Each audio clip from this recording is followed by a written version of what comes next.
Hello, I'm Dr. Breach Burke, and welcome to this session of mythology. The topic that we're going to talk about today is the Titanomachy, or the rise of Zeus to being the king of Mount Olympus, the king of the gods. And there's actually two events we're going to talk about. We're going to talk about the Titanomachy and something called the Gigantomachy. And they're both somewhat concurrent events. The Titanomachy is the battle between the Titans, which are, whose ruler is said to be the god Kronos, who we spoke about in creation mythology. And the other is, and of course, it's between the Titans and what we think of now as the Olympian gods, the gods who live on Mount Olympus. And obviously, just because of the whole way that I approach this course, the discussion that we're going to have is going to be more of a psychological one. We're going to be looking at it more from an archetypal standpoint, like what these can represent as archetypes. And I always like to be very careful to say that I don't want to, the problem with Greek religion and with so forth is that, especially with ancient religion, is that we don't, I don't want to be reductive when I talk about archetypes, okay? I don't want to say all the gods are just archetypes. Okay, that's not, I want to make it clear just from the outset that that's not what I'm saying, because the gods do seem to have a kind of reality of their own, certainly for the people that, they're, we tend to view them more as natural forces. But as I said, if you're not there to do the rituals and to have the experiences, you don't really know, what it is. And so I don't want to use the term archetype in a very reductive fashion. And as we talked about in the very first lecture, there's really nothing, archetypes are quite numinous. They're not, you can't, we talk about them as merely archetypes, but there's nothing mere about archetypes. They grab you by the throat and they take control of you. I mean, they're very much, it's just a name that's given to these kinds of forces in the universe. But at the same time, when we talk about them in that way, that we tend to sort of reduce them to something that's just kind of an abstract concept. And I want to be careful not to do that. Okay. Nonetheless, we're going to talk about these particular events. Now I'm going to try screen sharing here. It's a little weird on this computer, but I want to get into my, okay. And let's see. So I want to play slideshow. Okay. So, so this is going to be the topic. And the first person we're obviously going to discuss is Zeus. Zeus, who is king of the gods, and who is the successor to both. First, there was Uranus, then there was Kronos, and then there's Zeus. At least in the more traditional, even in the Orphic model, Zeus is considered to be the, is considered to be the king. And of course, in the Orphic model, Dionysus becomes his successor, but, not in the traditional Greek. Now, when we look at a statue of Zeus, I will note that most of your traditional statues in Western culture of what we think of as Yahweh or Jehovah, for example, Michelangelo's, the ceiling of the Sistine Chapel, the creation of man, where you see the god pointing his finger towards Adam's finger. And all of these are modeled on the image of Zeus, okay, and on the statuary of Zeus, because Zeus is a storm god, okay?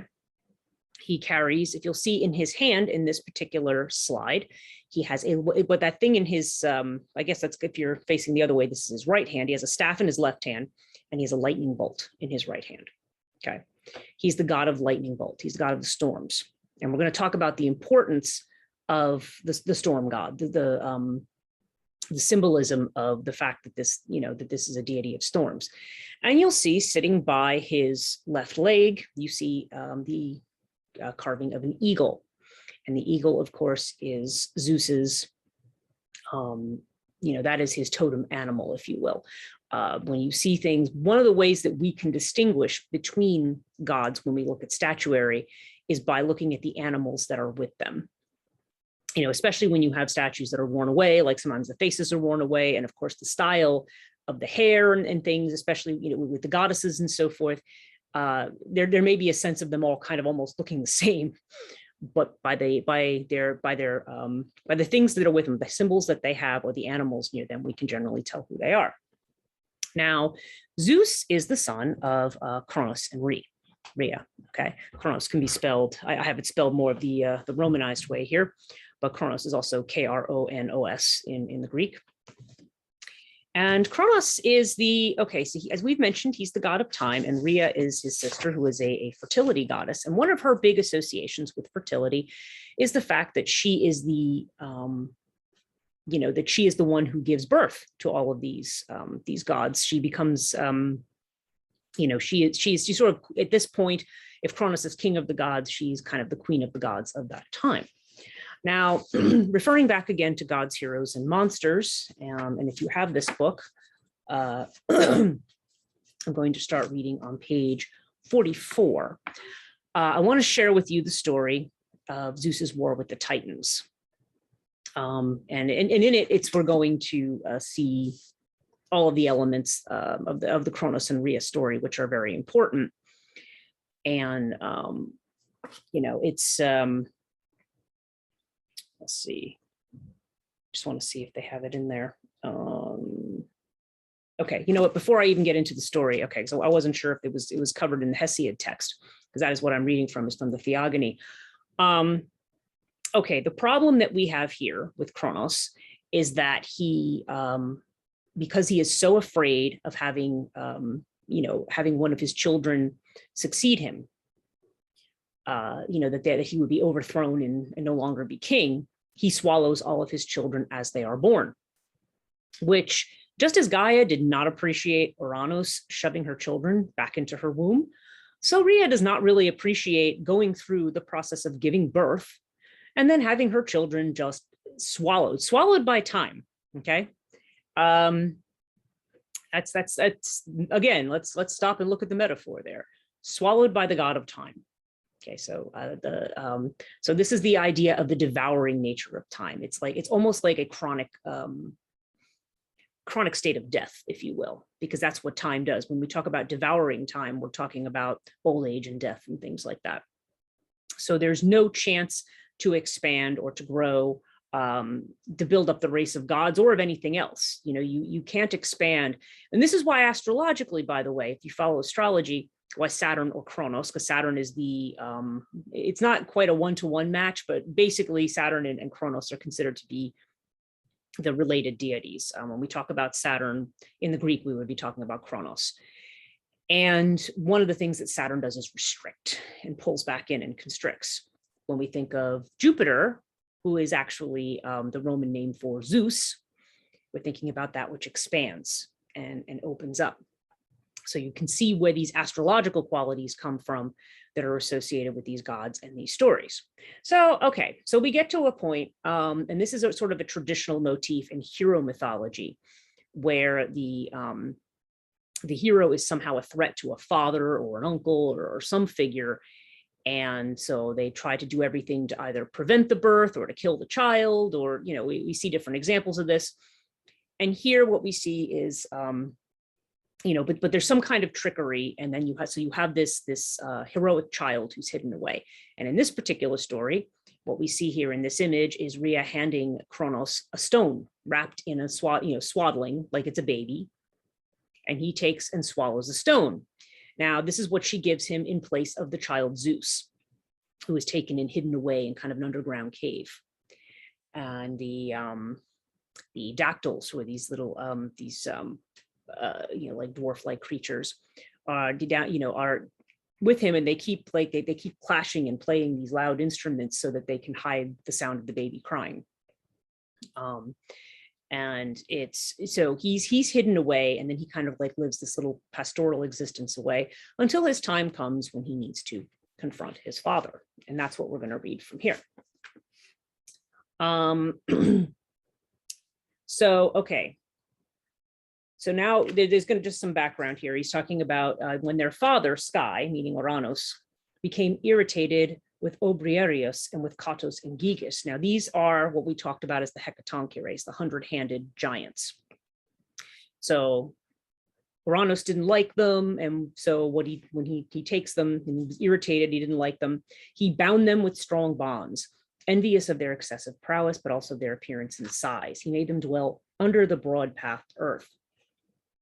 There they were, withstanding pain, dwelling under the earth, at the edge, at the limits of the great earth, suffering much for long, holding great grief in their heart. But the son of Kronos, now that is Zeus. And by the way, both in Hesiod and in Homer, you will always hear him referred to as Zeus, son of Kronos. It's what they call an epithet. It's a constant repetition. Son of Kronos, son of Kronos. That's always referring to Zeus, even though Kronos technically has more than one son, but Zeus, son of Kronos.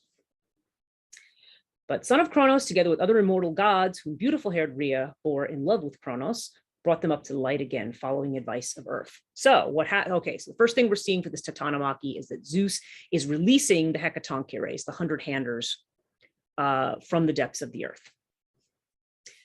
And so now we're talking about, he says, for she had explained, and she is Gaia, the earth goddess. She had explained to them everything in detail, that it was with these that they would attain victory and splendid boast. For they had all been long fighting, enduring distressful pain, the Titan gods and all those who were born from Kronos, confronting each other in mighty clashes. Some the illustrious Titans from high Othrys, others from Olympus, the gods who give boons, whom beautiful-haired Rhea bore sleeping with Kronos. By then they had been fighting for 10 full years. 10 years, by the way, is a theme you're going to see, like when we read the Iliad, for example. The Trojan War's been going on 10 years. When Odysseus goes off on his little can't get home, it's 10 years. Something about this 10-year cycle.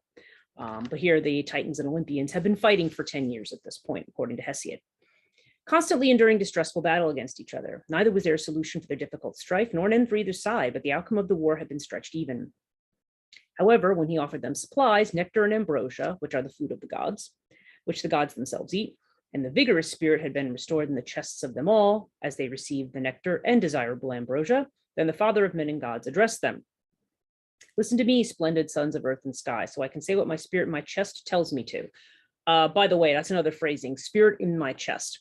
The Greeks talked about emotion as coming from body parts. So there's emotion that comes from the chest, there's emotion that comes from the heart. I think there's at least 4 different body parts that are named, and that these are believed to be the source of emotion. So just so when you hear a weird phrasing like that, that's what that means.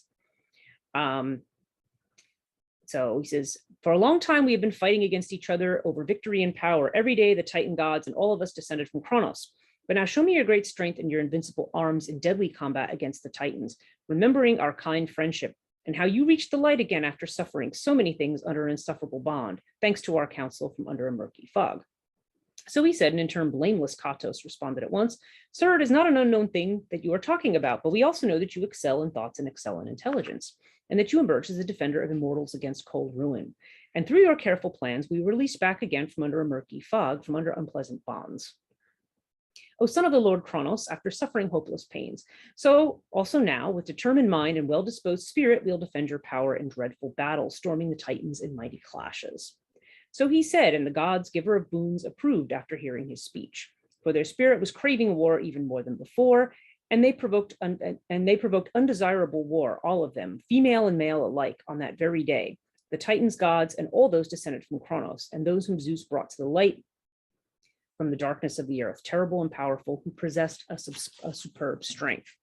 100 arms sprang from their shoulders, equal for all of them, and 50 heads for each. One grew from their shoulders upon their sturdy limbs. Then they took position against the Titans in miserable combat, holding enormous rocks in their sturdy hands. And the Titans reinforced their ranks with determination, and both sides showed the work of their arms and their force.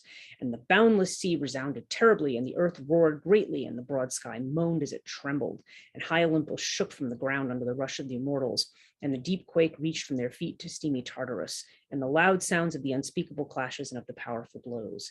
In such a way they shot resounding missiles at each other, and the voice of both sides reached the starry sky as they called on each other, for they clashed in a loud war cry. But Zeus could not contain his strength anymore. Instead, his heart filled with strength at once and showed his full force. He advanced at the same time from the sky and from Olympus, continually shooting lightning. And the thunderbolts flew packed together out of his sturdy hand, with thunder and lightning whirling about a sacred and intense flame.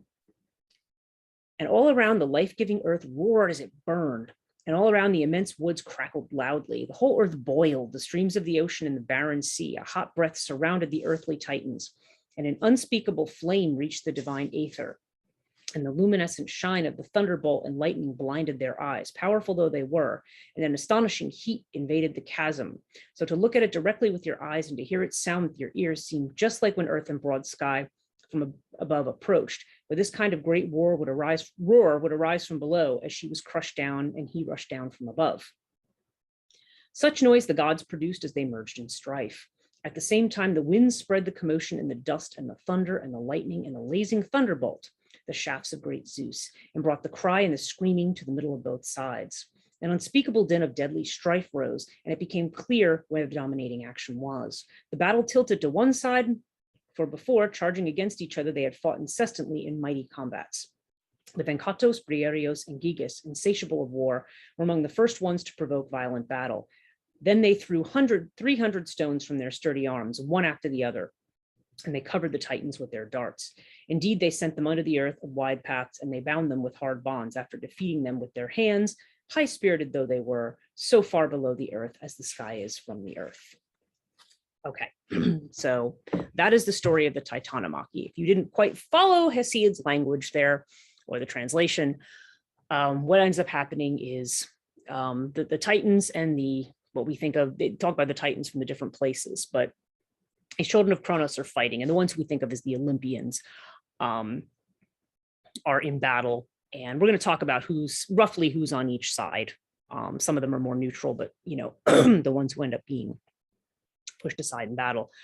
Now the Hecatoncheires, they've got 100 hands with rocks in each hand, and they're just pelting those rocks. And as they pelt them, the Titans can't recover, so they end up being bound and sent down into the earth. And Zeus is taking his thunderbolt and basically setting the earth on fire. Okay, and he's setting on everything on the earth is on fire. So, and he's boiling the oceans and getting rid of everything. So this is this like cataclysmic event of like the earth on fire. Okay, as part of this war. And as you'll see, Guy is not really pleased with that particular his particular method of fighting, which is going to lead to another issue, but we'll talk about that one in a minute. So let's start by talking about the Titanomachy. This is a very kind of rough sketch. I want to talk about the way in which, when I say rational conscious, I'm referring to the Olympians, because the Olympians are the Olympians and those that are sort of have the similar associations. So we have Hestia, who's the goddess of the hearth. We have Demeter, who is she's another fertility goddess like Rhea. She's another earth mother. We have Hera, who is Zeus's sister and later queen of the gods. We have Hades, who becomes king of the underworld. We have Poseidon, who ends up becoming king of the seas. He's the sea god. The Hecatoncheires, who are the Katos, Obrerios, and Gigas, who throwing the rocks with their 100 hands. We have the Cyclops, who produced the thunderbolt for Zeus. We have Themis, the goddess of order.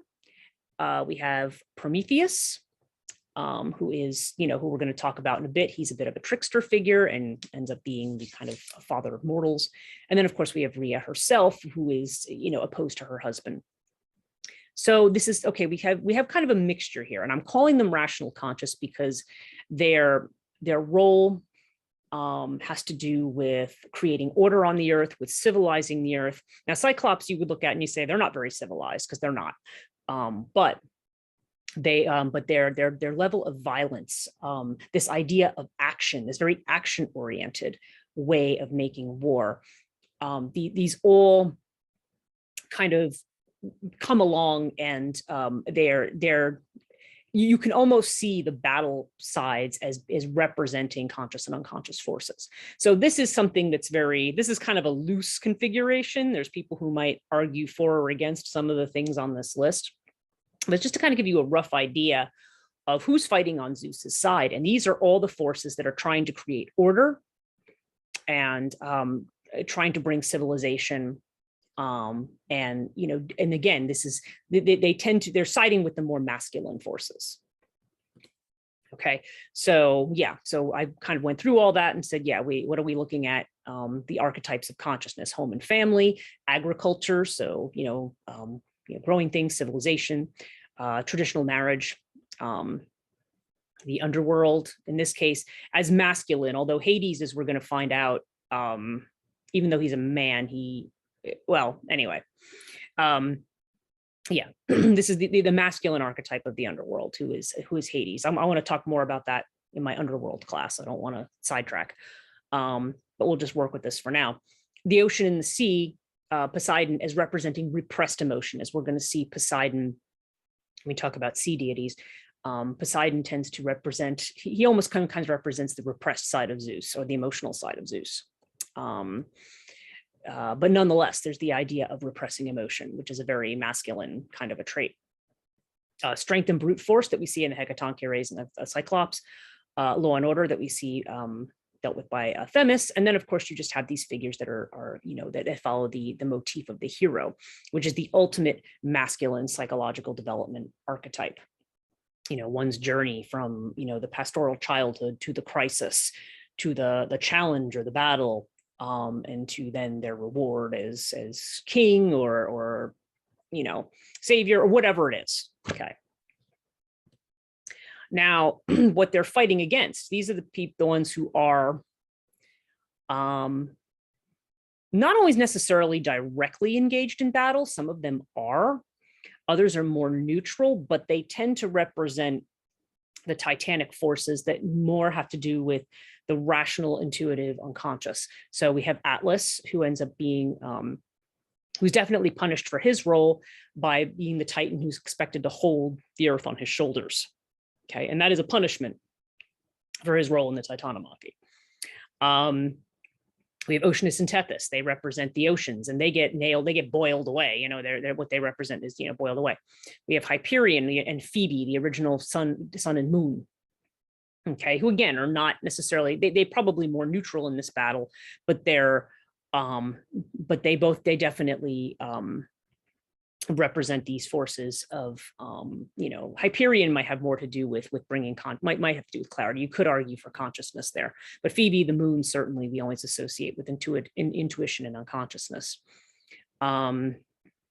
We have Thea, who is the blue sky, Nemsine, which is memory, okay? Koius, who is deep intelligence, Crius, which has to do with measurement, and Iapetus, which has to do with violent death, or with the means of death. And as I'm sitting here reading this list, I remember when I put this list together and I'm thinking, you could probably argue for these a little bit on both sides. But roughly speaking, these are, these in some ways are the warring forces. See, yeah. So if we look at what I'm thinking of, when I put this list together, what I'm thinking of is kind of the quote unquote more unconscious or more intuited archetypes, as opposed to the ones that are just strictly rational, brute force based, action oriented, maybe more feminine, maybe more of a passivity. We have audacity and daring, which we see in Atlas, because he's quite audacious in this. The idea of the unlimited world ocean, okay, the oceans as representing the unconscious. You have connections to the harvest that you also see in Hyperion, so there's this idea of fertility and death. You have sight. So, Thea, the goddess of the ether, is talking about, kind of clear seeing, okay? And the sun's has to do with that too, clear seeing, and that could be both internal and external, okay? Because clear seeing does not always come out of rational thought. Sometimes it does, but generally you need to round that out. Memory, Nemsine, and deep intelligence, deep questions, deep thinking. The lack of individuality that's represented by, Crius represents also, in addition to having to do with measurement, Crius has to do with the horizon, with the sky and the constellations. There's kind of a Koius and Crius, right? There's this, Crius has to do with the horizon and what lies beyond. So there's this idea, there's more of a collective idea here and not so much geared towards the individual. Maybe the best way to think about that is if people tell you when you're feeling very overwhelmed or feeling very full of yourself, they tell you to go out and look at the horizon or look at the sky and look at all the stars and see that you're just a really small little piece of that. So there's definitely a sense of the more overwhelming forces here. And of course, iapetus represents mortality, represents death itself. So these are all of the, they tend to have to do more with processes that are not always conscious and processes that represent the whole, represent the collective rather than the individual. So. And don't take these as strict categories. This is not the kind of thing that I say I would test somebody on or whatever. This is just kind of a way to kind of think about the different forces that are involved. And again, you might argue that no, you might think, for example, Hyperion belongs in the other list. And you might think that, say, maybe Hades belongs in this list, although Hades is not fighting against Zeus. They're on the same side. So, it's kind of a way of constructing and thinking about it. About this particular thing. Okay, I'm going to get into the weaponry that's used in this. And yeah, I want to do that before I get into the Gigantomachy. So, okay, so the weapons that we see used here. Now there's the three brothers, the three sons of Kronos. Okay, so you have Hades, Poseidon, and Zeus, who are the sons. They have three weapons that they bring that are traditional to them.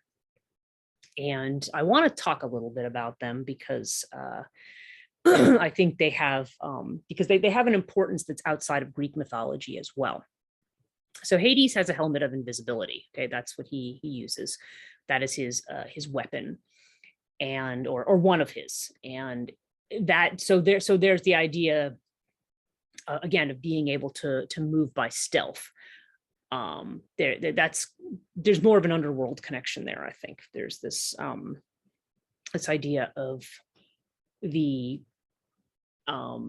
because it has to do with not fighting the enemy that you can see face to face. There's definitely it's more in a way actually that is a weapon that kind of creates an unconsciousness in this masculine figure because he's not particularly because when you're fighting an invisible foe, I mean, if we think about that metaphorically in terms of psychology, it's more like you may be fighting aspects of yourself that you don't even know are there or that you don't see. Maybe other people can see them under certain circumstances, but it's very hard to fight an invisible opponent.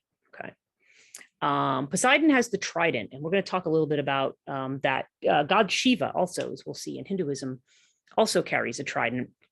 And the trident tends to, there's definitely a fertility connection there. There's kind of a phallic interpretation of the trident. It has that particular association.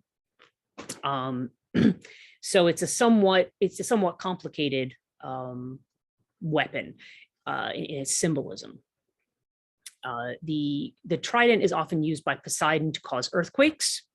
He also will plunge it into the ground to bring up springs of water. So we see a definite kind of almost fertility element there, the way in which the watery element comes forth, or the way in which things are moved or brought to life through the use of this particular weapon.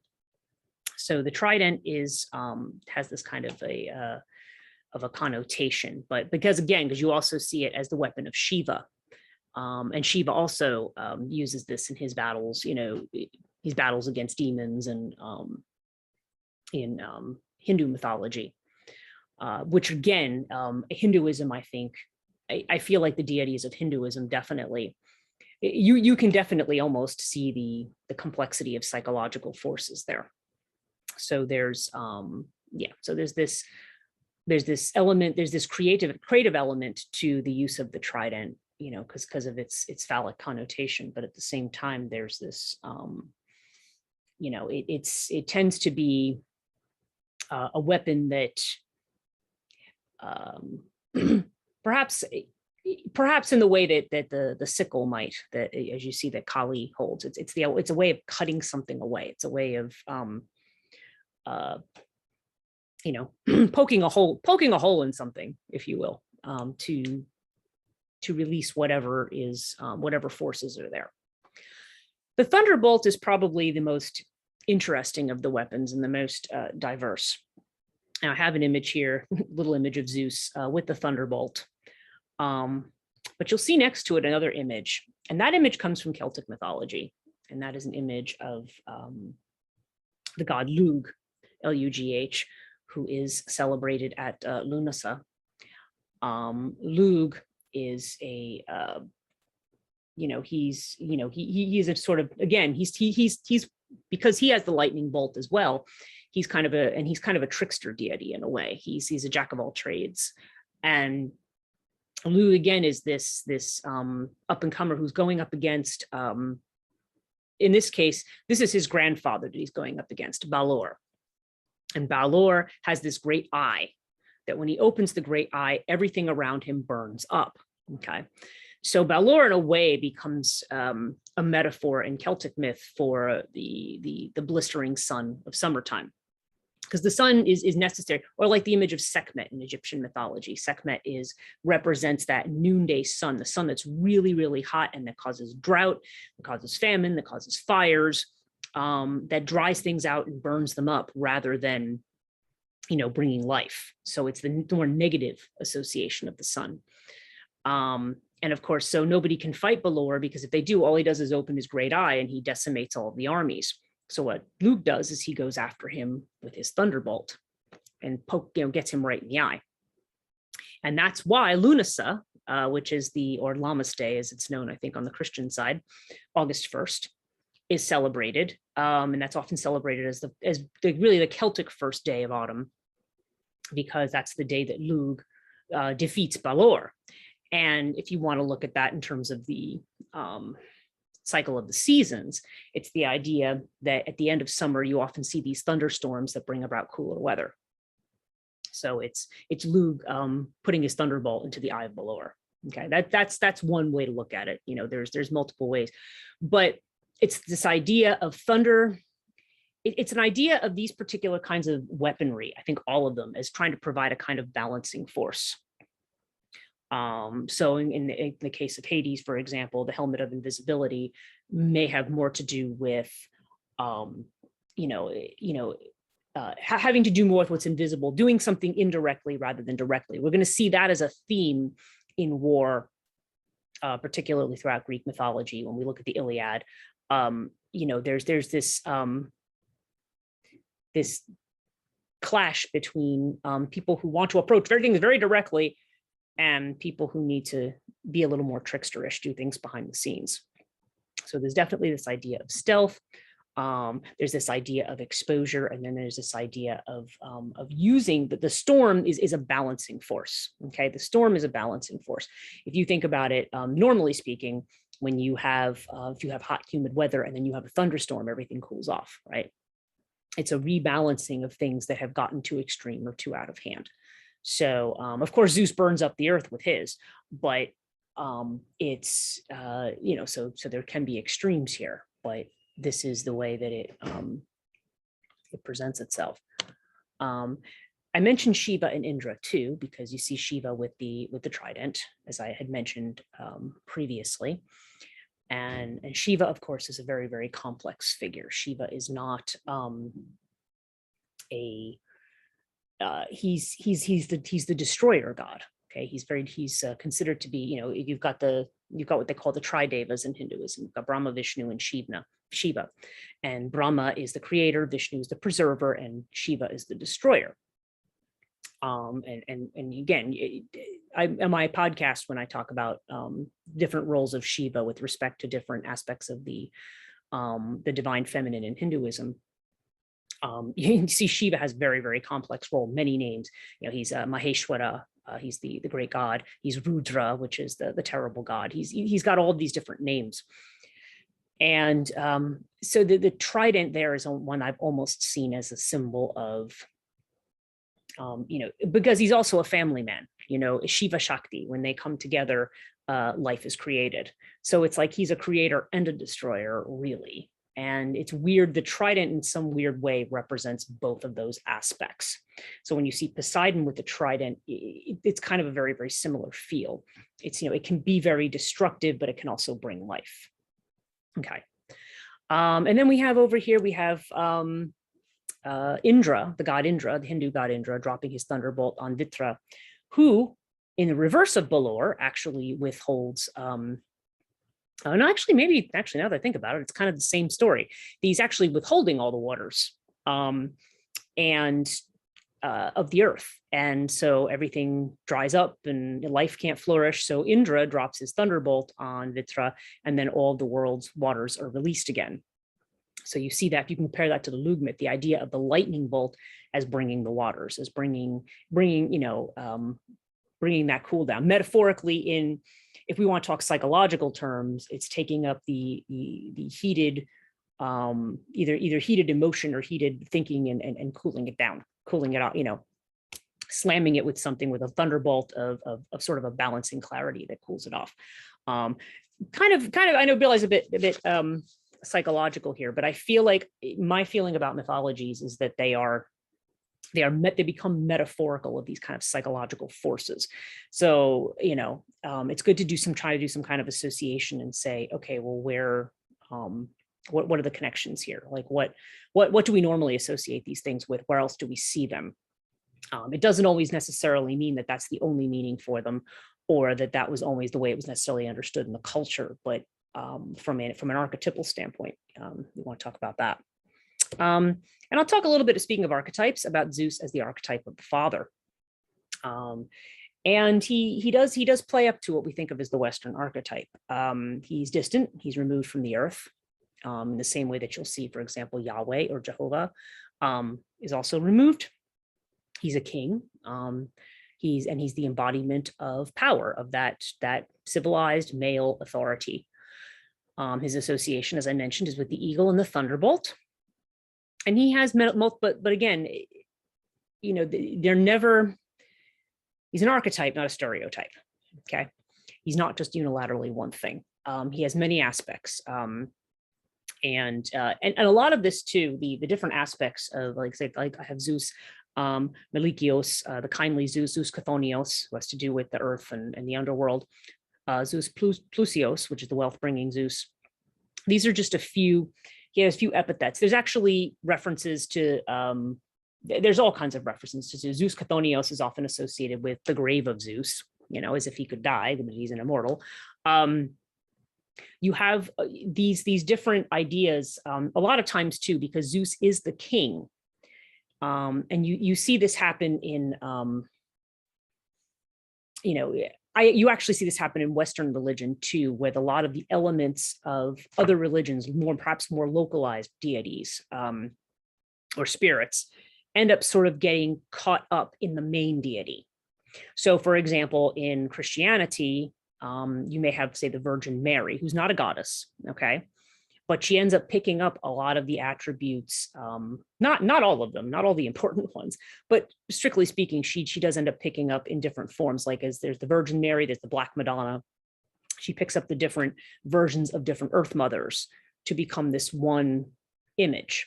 Here, it's like Zeus becomes sort of the catch-all for a lot of these other deities who might have represented all of these same things to their local tribes.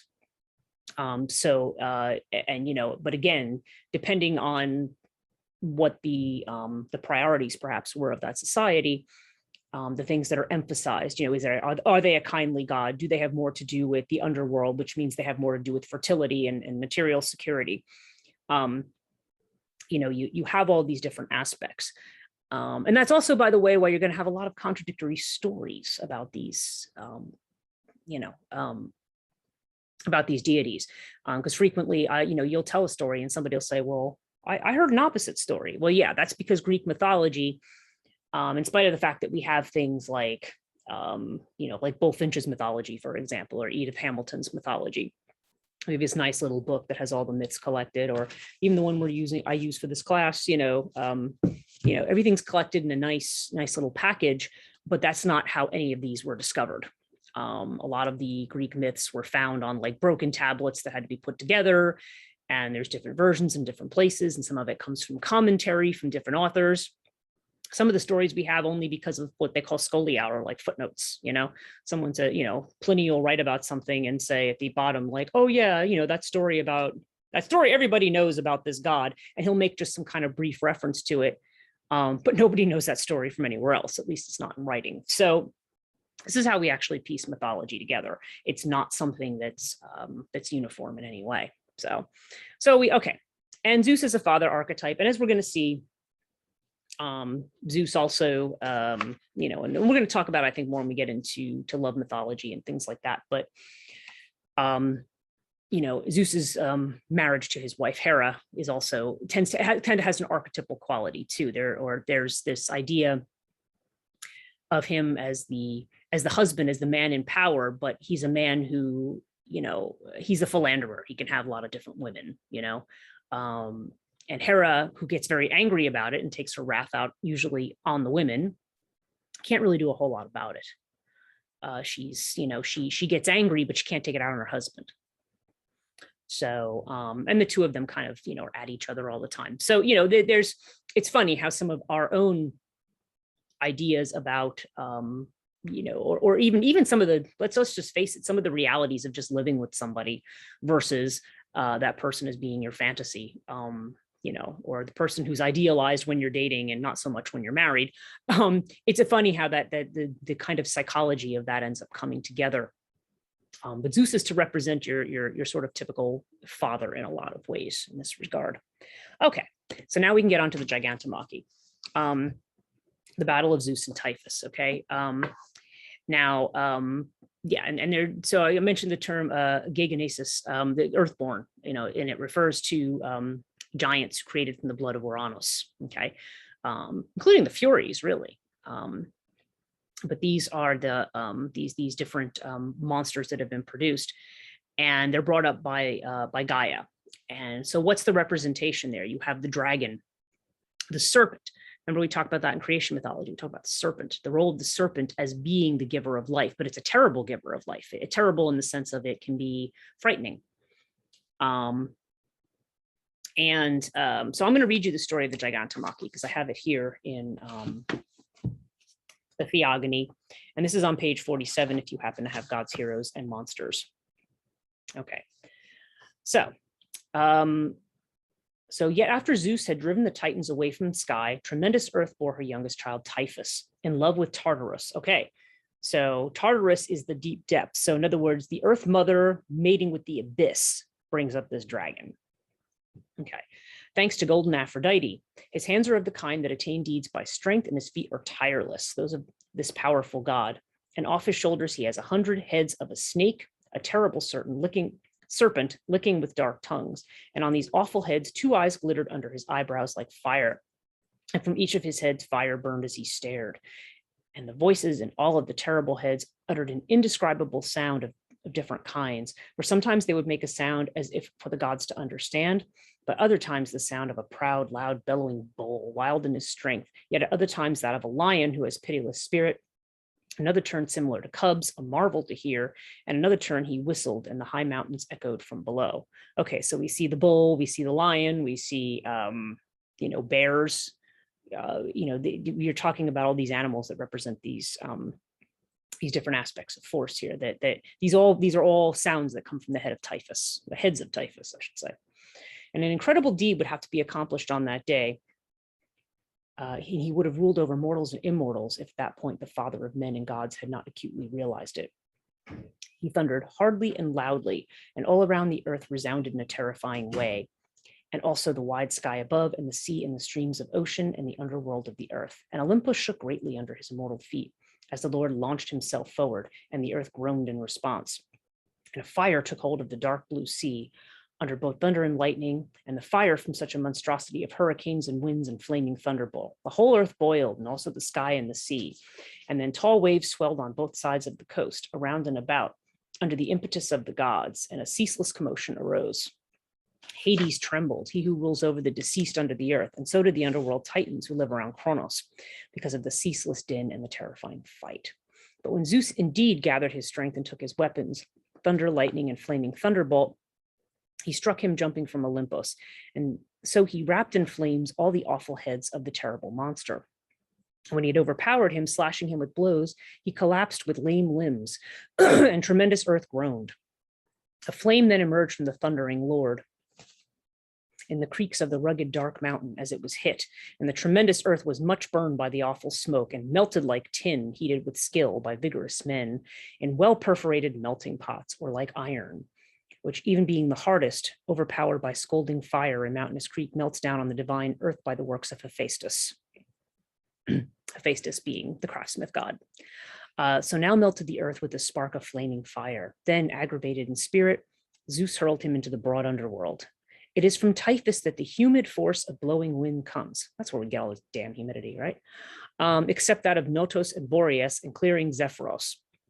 These are from the gods by lineage, a great benefit for mortals. But other breezes blow randomly over the sea.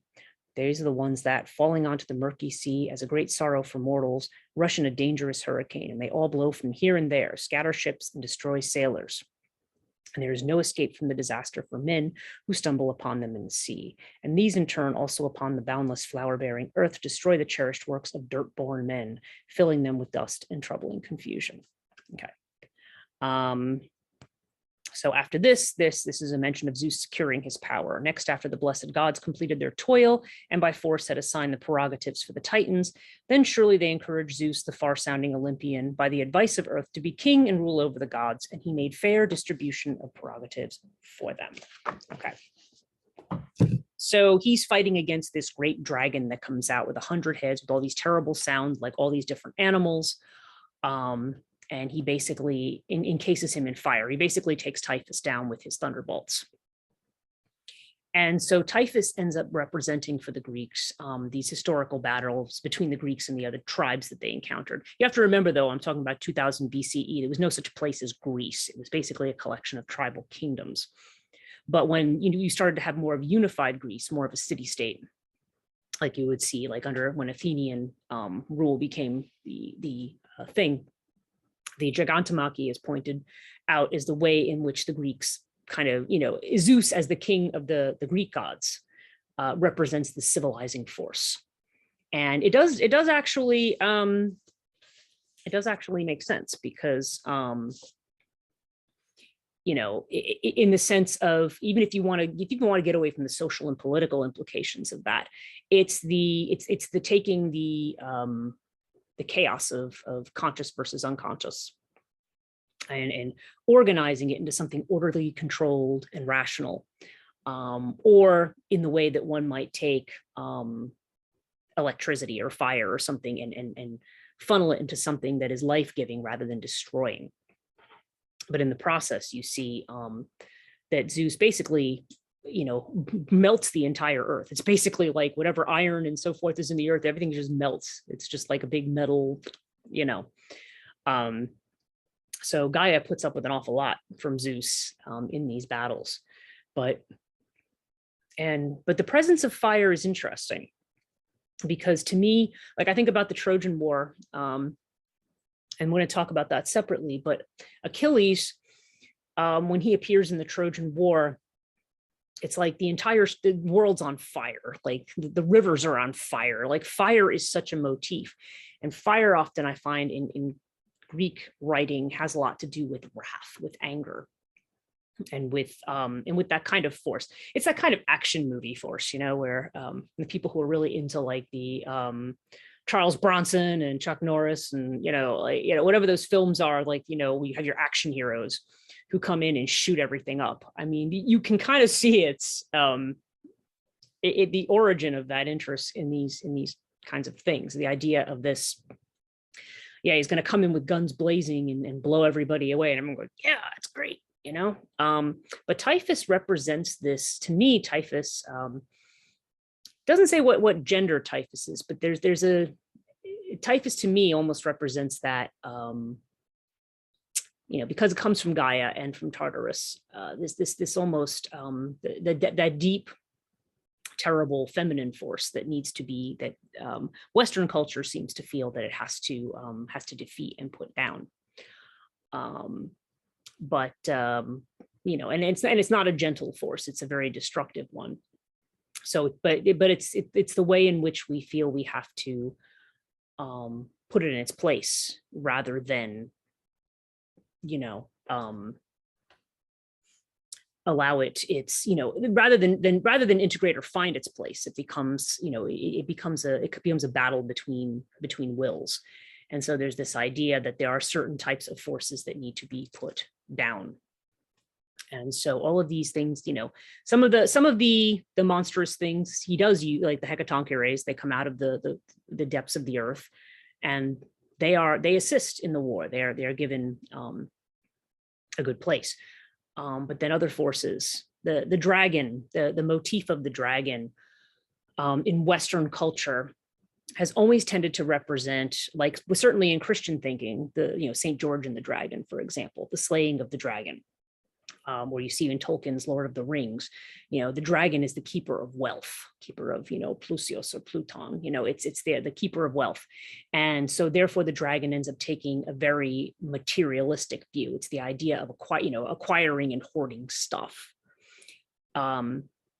which has to do with the way which has come to mean the way in which we devalue the material side of the earth. You know, the dragon represents greed, you know, or material excess. And but the way that we deal with it is to simply defeat it, and, you know, with some kind of, you know, by some kind of spiritual, you know, and that's probably not the answer either. The answer is probably, you know, but this has become our metaphor, because and it's part of the reason that we tend to reject the material world as much as we want material things. Why we also say, like, yes, but, you know, because things like greed, I think it was the Buddhists who said greed, ignorance, and wrath are the three great, you know, if you want to call them sins. I mean, it's not really a word in a lot of other cultures, but the dragon ends up tending to represent that greed, that I'm going to take things I can't actually use, but I have them, you don't. But of course, in the Far East, the dragon has a completely different kind of representation. I would recommend, for more on the dragon, Joseph Campbell's Power of Myth. There's actually a section where he talks about both the Eastern and the Western dragon. I'll need to put that in the notes. You know, I need to find where that is, because, in fact, I'm going to make a note to myself. You know, because that's an interesting piece. So if you can find Power of Myth on Netflix, or if you have the DVD somewhere, it's not something I can share because of, you know, very extreme copyright on that. Anybody who tries to put it up, even on YouTube, gets it taken down. So, but there is an interesting bit there on dragons. So I'm going to share that with you. So you can, you know, if you want to pursue that imagery a little bit more. Okay, so okay, yeah. Now here's the Gigantomachy on the Parthenon. Okay, now the Parthenon, of course, is in Athens, on the Acropolis, and you know, and she appears in this. Now Athena is born pretty much right after this. Zeus, his first wife is Metis, the goddess of wisdom. Okay, and Metis, of course, becomes pregnant, but he's, again, just like his father before him, he was told that this child could potentially overthrow and defeat him. So instead, what he does is he does exactly what his father did. You know, here he is defeating his father for his terrible behavior, and then he goes and swallows Metis. However, Metis's child is still, you know, developing, and eventually Zeus develops a terrible headache, and he calls upon the god Hephaestus, the god of the craftsmith god, to basically split his head open. So Hephaestus takes an axe and whacks Zeus in the head. His head opens up, and Athena pops out. So Athena is a very, she tends to represent the feminine for warriors, but there's a very, Athena's almost like, I've seen presentations where they refer to her as kind of like, you know, the feminine approved of by the masculine in some ways. Like in some ways she's promoting those kinds of, people feel those patriarchal values. But I don't know. I tend to see Athena, she's a strategist. She's not like the god Ares, the god of war. She's a strategist. But also she is the patron of the city of Athens. And that's something I talk about in the 12 Olympians lecture. So I'll talk about that there. But so here you have this whole idea of the Gigantomachy, as her, as this battle between, Typhus and Zeus, presumably, but here you see Athena also participating. So this kind of shows her role in Athens as the civilized city. She's one of the civilizers. Okay, so interesting. Okay, so just a quick note about succession myths. In the heroic cycle, we have this idea, and we're gonna go through each of these, or most of these. So you have this idea of the divine child. Okay, these gods that are born. And in this case, in this particular story, you have Kronos swallowing all of his children. So Zeus is, first you have Uranus, who banishes his children, and then you have Kronos, who swallows his children. And then, but Zeus is saved through that trickery, and he has this sort of idyllic childhood away from everything. And then he has the day that he comes, that he challenges his father, or the strong male figure. There's a slaying of a dragon or some other kind of deed that proves, or sometimes it's just, being swallowed by a whale, being taken into the underworld. There's all kinds of things that can happen that are kind of like act of initiation. And at the end, the hero comes out of it and is rewarded with power, with a kingdom. And often, though, this is something that frequently is missing from our heroic stories, is the hero also brings back something to share. Okay, there's many variations on this, and the hero myth is kind of its own subject. But as I note here, again, this is just sort of a summary of what I've just said. Uranus is Sky King. He banishes his children. And then Uranus is overthrown by Kronos. Kronos swallows all his children, then Zeus is saved. Zeus overthrows Kronos and the Titans, and he becomes the new Sky King. And then when he has prophecy that one of his children will overthrow him, he goes and swallows mom too. So, it's very interesting when we get into the classes on two really wonderfully Freudian themes, both cannibalism and incest, which sounds a bit heavy for a mythology class. However, they're two very, very important themes that have to do with that contraction and expansion. So here we are seeing this, the primordial succession myth in action with the Titanomachy and the Gigantomachy. This is civilizing conscious forces of the Olympians overcoming these other titanic forces, who are then put in restricted roles, or either pushed down into the depths, which, by the way, sounds a lot like repression. We push those things away. We don't let them come to conscious light. And these ways in which we, and also the weaponry is the way in which we balance the psyche, in which we, the different strategies that we have, not only for dealing with externals, but with internal things. So hope all of this makes sense. It's a bit complicated, and I'm just finding my point here. Stop sharing. There we go. Whoops, no, that's not what I wanted. That's what I wanted. Okay. All right.